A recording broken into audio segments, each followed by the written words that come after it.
Yo, I don't care when it happened. I don't care how long ago it is. Rape is rape. That's it. Rape is rape. And I'm going to tell you, y'all don't want men to start pulling out receipts because most people think men don't have them. That's not the case. Men just pulled them out, though.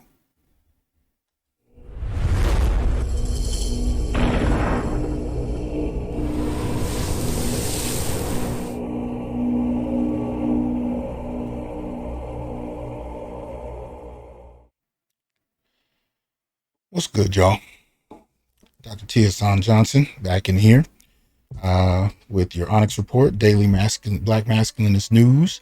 Something you need to hear. All right.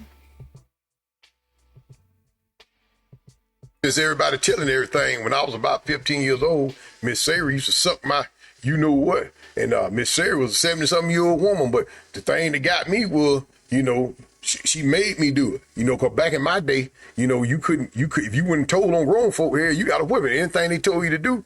Now my mom and them told me, said, whatever they grown folk tell you to do, you better do it, you're gonna get a whipping. So Miss Sarah told me to whip my you know what out. I whipped it out. And she ain't had no teeth in her mouth. She was all gone, baby. And shit. You know what I'm saying? So whenever Miss Say won't do that, man, she called me over there. I did it because, I ain't want to get in trouble with my mom. You know what I'm saying? I ain't want to get in trouble. I ain't want to get in trouble with my mom for real. I ain't want to get in trouble with my mom.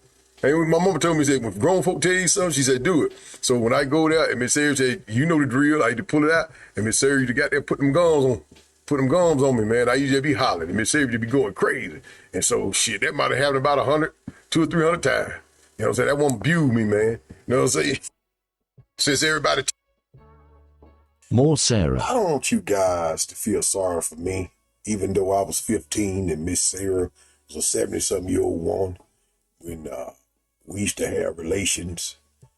I feel like I'm the kind of person that you can learn from any situation. And what I learned from Miss Sarah, was like what amazing head was supposed to feel like. You know what I'm saying? Like I kind of like got the best head of my life in a forceful way. You know what I'm saying? But like after over a period of time, I got used to it. Almost like I got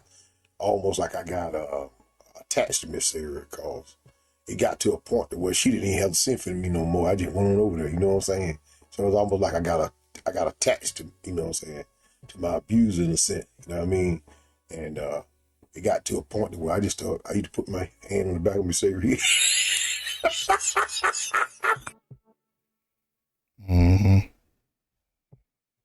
Yeah, that's what's going on. That's what it is. All right. People want to act like this stuff doesn't happen to men. So here you have an older man recounting something that took place in his childhood. 15. She was over 70. 70 plus. We don't know where in that 70. Could have been 70, could have been 79. No idea. Right? This is what he experienced. And one of the things he said in the second clip that I found interesting is he said she didn't even have to call for me anymore. She didn't have to send for me anymore. I came on my own. And there's two parts to that that interest me. One, that she called for him initially, meaning that she actually had his own family participate in his abuse. To send for me, meaning that you're contacting somebody and having them send him, right? He's underage. That's one. And then two, what he talks about being attached to his abuser, right? Like this can't happen. But see, the thing about it is, when it comes to men, most especially, he's smiling and he's laughing. And we don't think anything of it. He's smiling and laughing, it must be all good, right? And you compound that by however many decades ago this occurred, and we say it has no impact.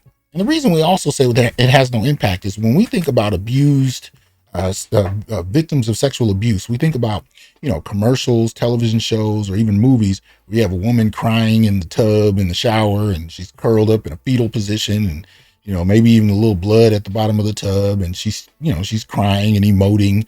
And that's how many of us conceptualize sexual abuse, sexual victimization. And if a person is laughing, joking about it, it clearly didn't affect them. That's not necessarily the case. What I think many men, most particularly black men, have learned to do is to kind of bury feelings that come about when these things occur, especially if they happen in childhood. And I know because they occurred to me. I didn't have a frame of reference for making sense of it. And I grew up in an era in the 1980s. I was born in the 70s, but I grew up in an era in the 70s and 80s where sexual victimization was something people were talking about, but they only talked about it in regard to women and girls. So I had a vague sense of what it was and what it wasn't, but I really didn't think it completely applied to me because I never saw any examples of boys or men. And this gentleman here seems very reminiscent of that time period, reminiscent of that legacy of black men who endured, laughed it off, and walked away.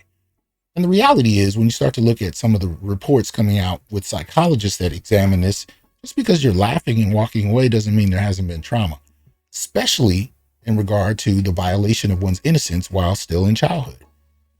You're not emotionally equipped for what's taking place. And here's the other thing. I talk about this regularly. When I covered in one of my past shows, Dr. Tommy Curry and Ebony Utley's paper, She Touched Me. Brilliant paper. If you get a chance to look at it, do so. Google it. And one of the things he talks about in that paper, or they talk about, I should say, is the way in which how pleasure is interpreted, is interrupted, imposed upon by trauma.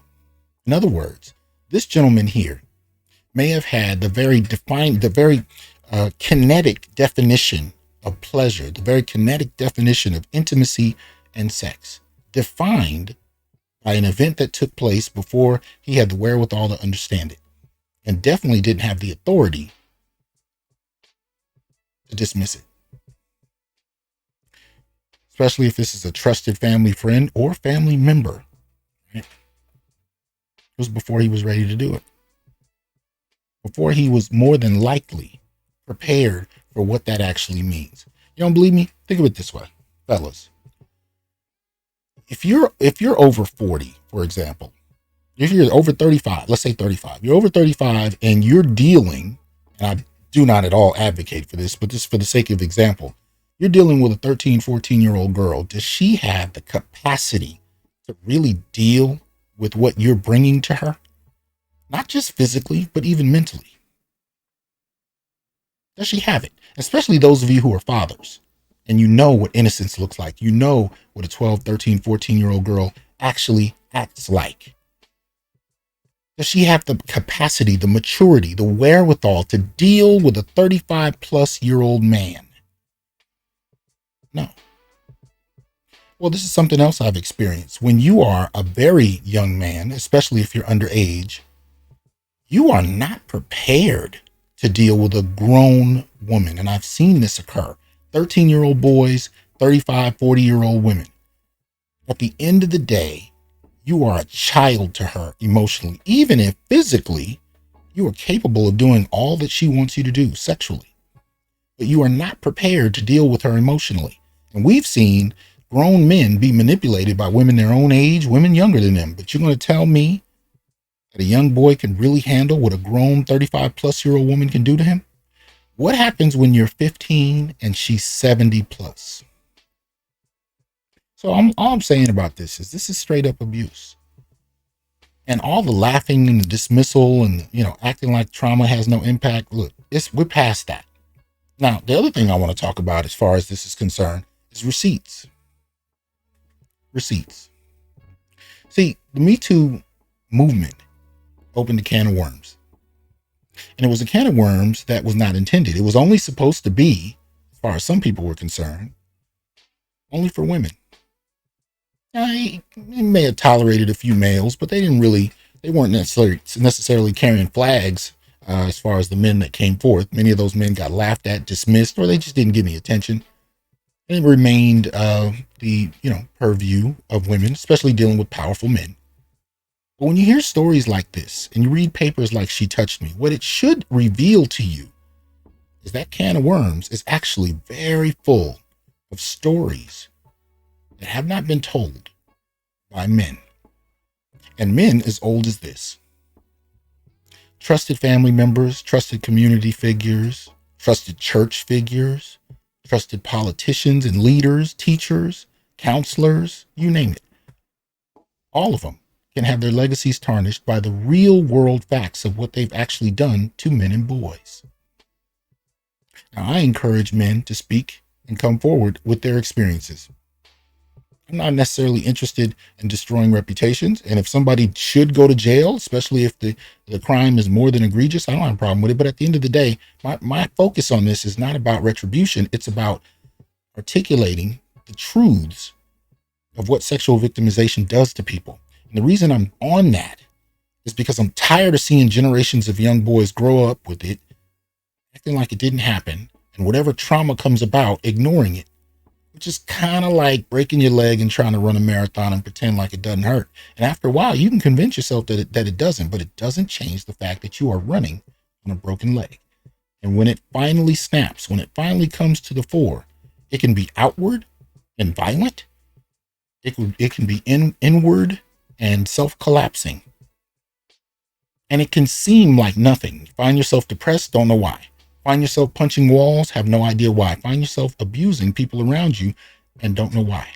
Your very appetites have been impacted by these early experiences, and you can't even articulate it. You just know you like what you like. But what you like is fairly dysfunctional or damaging to yourself in one way, shape, or form. You may not even be capable of basic level acts of intimacy. You may not be capable of processing it because of something that occurred in your childhood. Now, this isn't about victimization. This is not about trying to be like, we've seen women do and cry in corners and hope society will empathize for us. That's not what this is about. See, I know that's one of the things that holds men back from truly dealing with this type of victimization. We don't want to emulate feminists who frame this around female victimization, hoping for empathy and policy in their own interests. I'm not asking men to come out and emulate women. I'm asking men to speak up, to give other men a voice and an opportunity to move beyond growing up damaged. That's what I'm pushing for. Because if more men, particularly young boys, learn that this is possible, learn what it looks like, maybe we can prevent it from happening to them and prevent from passing on a legacy of trauma and pain that gets swept under the rug and ignored. As a matter of fact, one of the things I'm seeing now is as men are coming forward to speak on their pain, people are dismissing it as nothing more than trauma and not actually listening to what these men are saying. So we already know, as far as men, and most particularly black men, and empathy is concerned, most people don't know how to emote or empathize for black men. But I'm hoping that black men, regardless of empathy, will articulate truths simply because they're truths and help other black men have a voice and have a way of interpreting what's going on so they know enough to articulate it and share it and be heard. I want you to say it because it's true, not because people will whine and cry over you. That's not likely going to happen anyway. That's not what I'm calling for. All I'm saying is, this can of worms that's been opened, it's just the tip of the iceberg as far as that's concerned. Cliches aside, at the end of the day, there are a lot of stories that have never been told that highlight male victimization, male vulnerability, the degree to which men and boys continue to remain vulnerable with no one paying a goddamn minute of attention or concern. So I hope we can learn to. But at the end of the day, regardless of what we learn, regardless of what policy, or even the degree to which we can make sure black men are recognized by the policy that's already on the books, regardless of all of that, I want you to have the voice to say what happened, to be clear, to be articulate, to know the data and the research around it, to say so unapologetically and do it with the intention of protecting our sons so they know what it looks like and they too can have a voice. Y'all take it easy. Hope you have a good one.